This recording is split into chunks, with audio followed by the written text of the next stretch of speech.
Leading the memorial service to the Holocaust this year are the members of the Israeli group of the Partnership Sliding Dors. This is a program bringing together sons and daughters of Holocaust survivors from our 16 Midwest Jewish communities in the Midwest, Budapest in Hungary, Akron, Metaxia in Israel. We meet every other month to share stories we have heard at home. We talk, we listen, we learn. We take the torch of memory and carry it to the next generation. The Iskol prayer. Iskol by Adam Kovner, by Abba Kovner. Let us remember our brothers and our sisters, their homes in the cities and houses in the villages.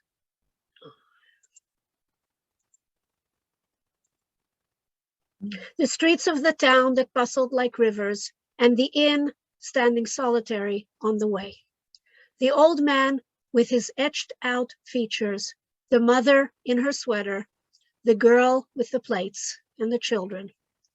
The thousands of communities of Israel with their families, the whole Jewish people. That was brought to the slaughter on the soil of Europe by the German destroyer. The man who screamed out suddenly and died while screaming. The woman who clutched her baby to her breast and whose arms tumbled down. The baby whose fingers groped for her mother's nipple, which was blue and cold. The legs that sought refuge, and there was no escape. And those who clenched their hands into fists, the fists that gripped the steel that was the weapon of the vision, the despair, and the revolt. And those with staunch hearts, and those with open eyes, and those who sacrificed themselves without being able to save others. We shall remember the day and its noon, the sun that rose over the stake of blood, the skies that stood high and silent. We shall remember the mounds of ash beneath flowering parks. Let the living remember their dead, for behold, they are here before us. Behold their eyes cast around and about.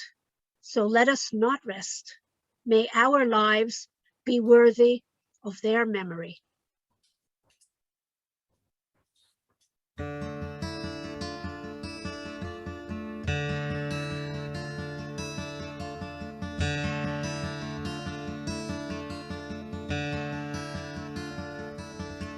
לכל איש יש שם שנתן לו אלוהים, ונתנו לו אביו ואימו.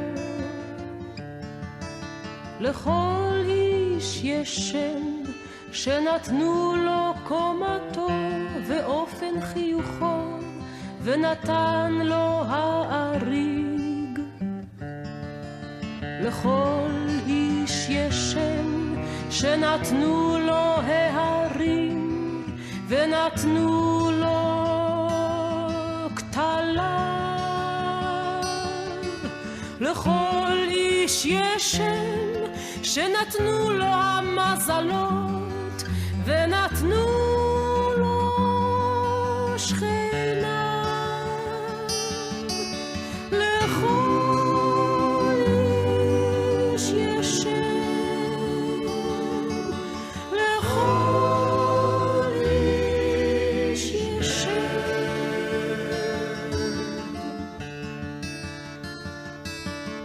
לכל איש יש שם שנתנו לו חטאיו, ונתנה לו כמיהתו. לכל איש יש שם שנתנו לו שונאיו, ונתנה לו אהבתו. לכל איש יש שם שנתנו לו חגיו, ונתנה לו מלאכתו. לכל איש יש שם שנתנו לו תקופות השנה, ונתן לו עברונו. לכל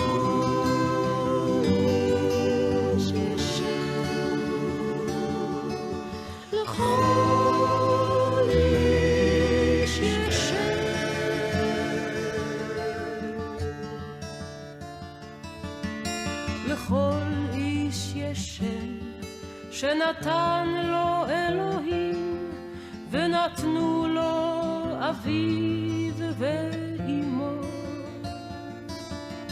לכל איש יש שם שנתן לו הים, ונתן לו מותו.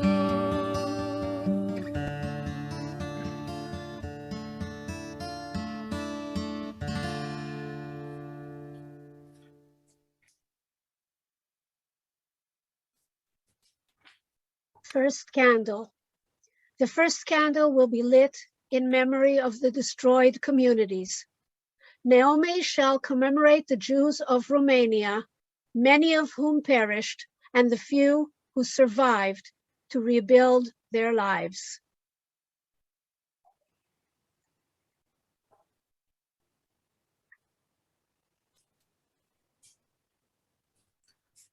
This cute little boy is my father at the age of 3, 8 years before the Holocaust. A big city, good quiet life in a rich family. The most beautiful view and nature in Romania. At 1939, there were about 850,000 Jews in Romania. Communities of traditional Jews all over the country, but not all of them. Many were intellectual, successful in business, good enough for pure anti-Semitism. And there was a very strong one. The Holocaust of Romania was not as in other places in Europe. It was done not by German soldiers, but by the special Romanian army, handmade, but strong, supported and inspired from the German. More than half of the Jews were deported, tortured, and killed. My parents survived. They could outlive the Shoah, but the Shoah never went out of their life. I'm proud of them. They came to build life in Israel. Second candle. The second candle shall be lit by Ani in memory of the children. Over 1 million Jewish children were murdered. A remnant survived.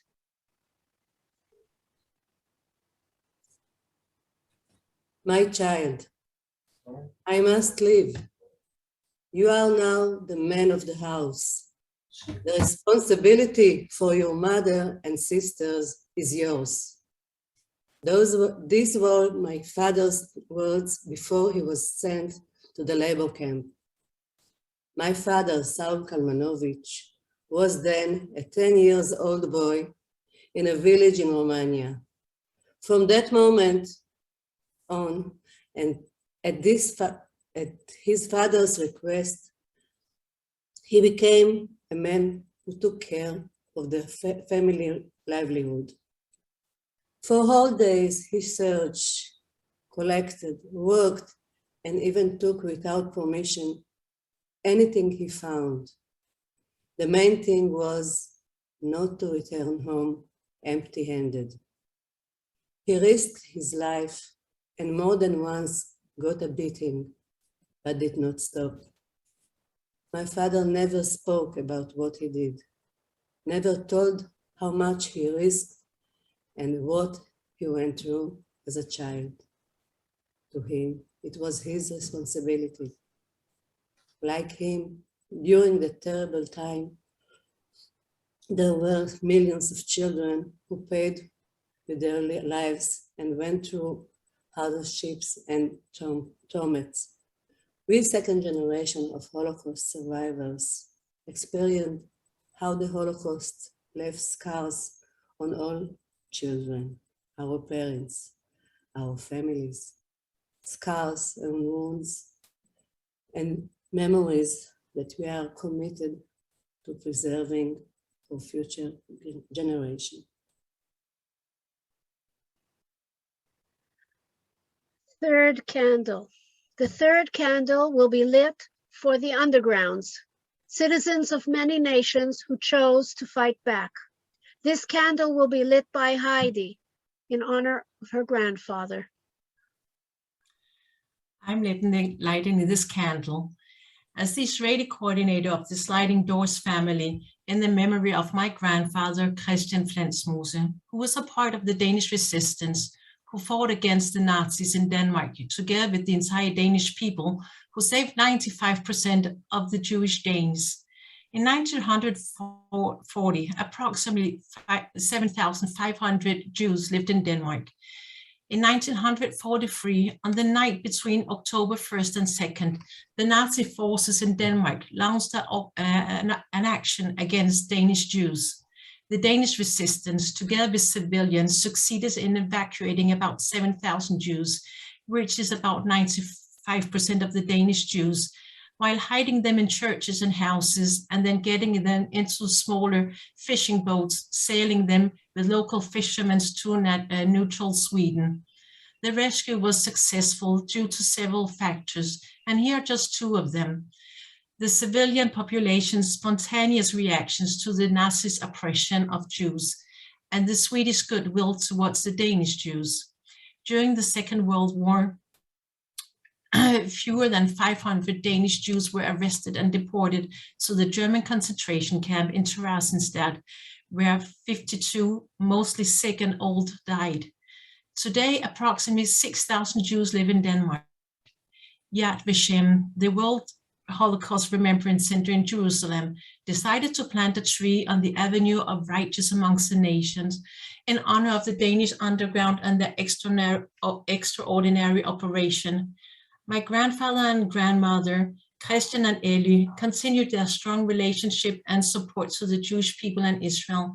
They visited Israel many times.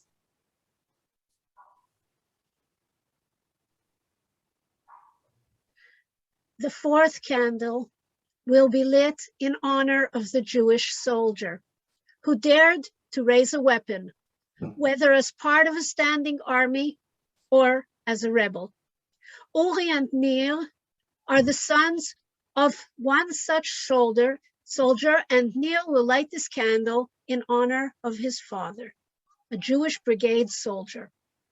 The brigade fought under the British Army, but with a Star of David on their shoulders. After the guns fell silent, these brave youngsters met the survivors with a message of hope.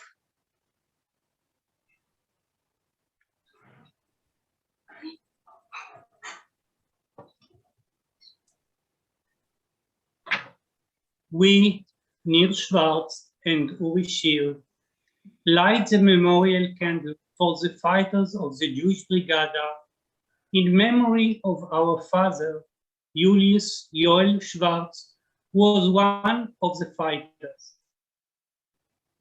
Volunteers from the Jewish community in Eretz Israel helped the British Army in its war against the Nazis in North Africa and Italy. From them was formed the group that established Moshav Regba in the Western Galilee.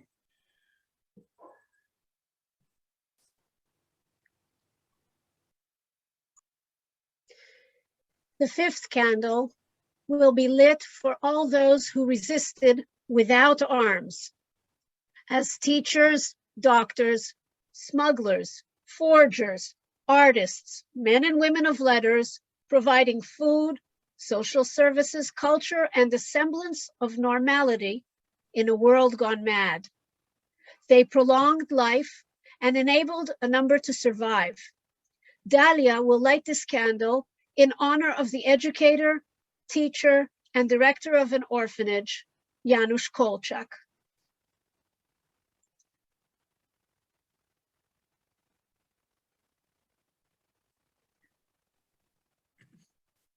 My name is Dalia Fireman. I live in Akko, Israel. The Fireman family came from Hungary, from Budapest, to Israel in 1947. Most of the family was killed in Auschwitz. Janusz Korczak was born in Warsaw, Poland on 22 July 1887. He was killed at 7 August 1942. When the Nazis came to take the children to Treblinka, he knew what is going to be. He could have survived, but decided to be with the children. He sang with them. He gave them a strong feeling that they are going on to a good way, and he will be with them all the way. He knew that all the children will be killed, and he went with them. He knew what will be the result. Most educators today know his philosophy, how to teach, how to educate. I shall bring here some examples. He said, do not give a child a teacher who loves a book and not love a person. He who cares for days, sow a wheat. Who cares for ears, plant trees. Who cares for generation, educates people.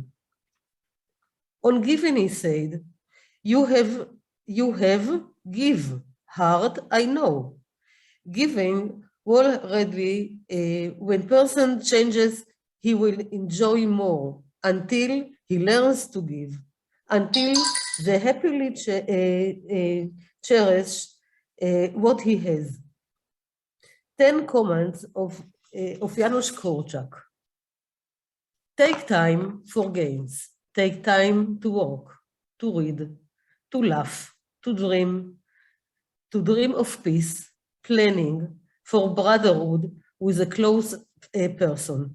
Find a way for yourself before you educate children. 40 years I educated children. Through the time of my students and my studies, the work at school as a principal, it always was intertwined with the values of society that surrounded me. My family instilled in me the history of my people and the influence of exemplary characters like Korczak. I made a few decisions. I shall raise a young generation of children with love, best of the values, some of them I spoke about here. I shall fight so that one will love and will have respect for one another, and children will be safe and happy.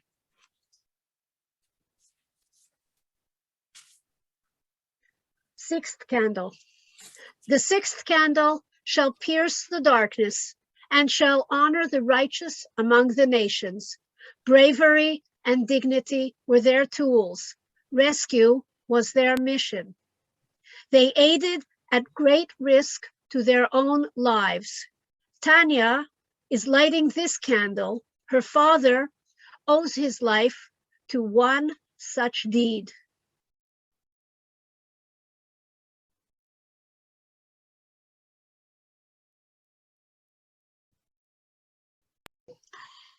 I light this candle in honor of 27,000 brave non-Jews who risked their lives during World War II, and in memory of the people who gave the refuge and became a beacon of light in a dark age. From July 42 until May 45, my father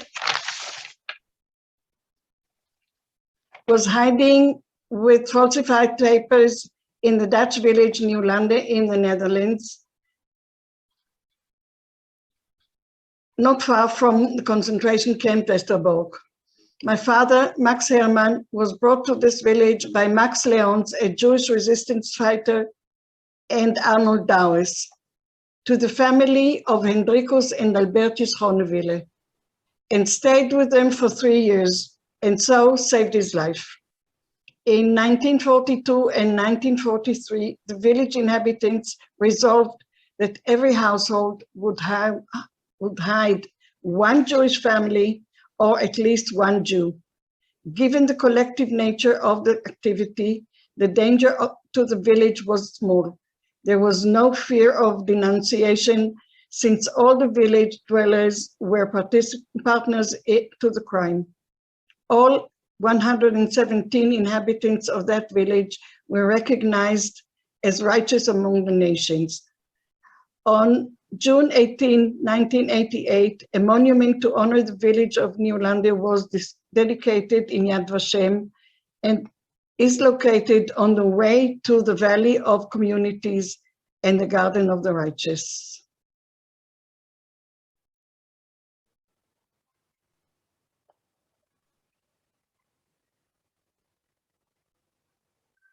I will open the 7th chapter. The 7th chapter will be symbolized by a tree, sending roots into the soil and branches to the heavens, as the rebirth and rebuilding of the Jewish people in its homeland. This chapter I dedicate to my parents, who both survived the Holocaust almost completely alone, and later on gave me the inspiration to move to Israel and to create my life here. I also dedicate it to my 5 children, who will continue the same story. We will hear a song which was the 1983 Eurovision Song Contest's Israeli entry. For this particular year's contest, Ehud Manor, a songwriter, the son of survivors, wrote the song Chai. We will hear a very special rendition of this song performed by Holocaust survivors. The words state, "Hear, brethren, I am still alive and reaching for the light. Alive, the people of Israel live.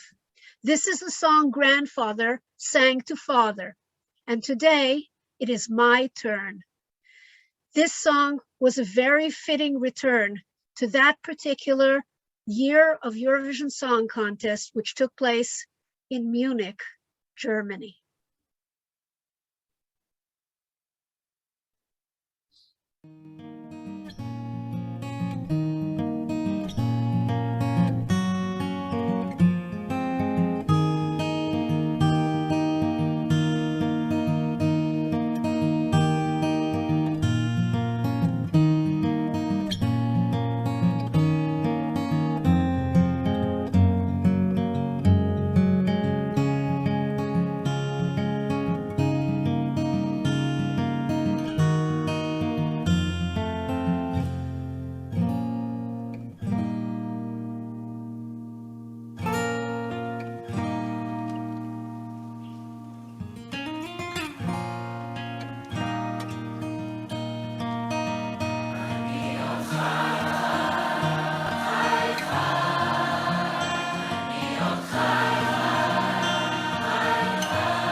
This is the song that grandfather sang to father.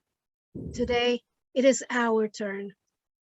Thank you all for joining us at the ceremony. We would like you to join us now for Hatikva. The words will appear on the screen in transliteration.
Please unmute yourselves.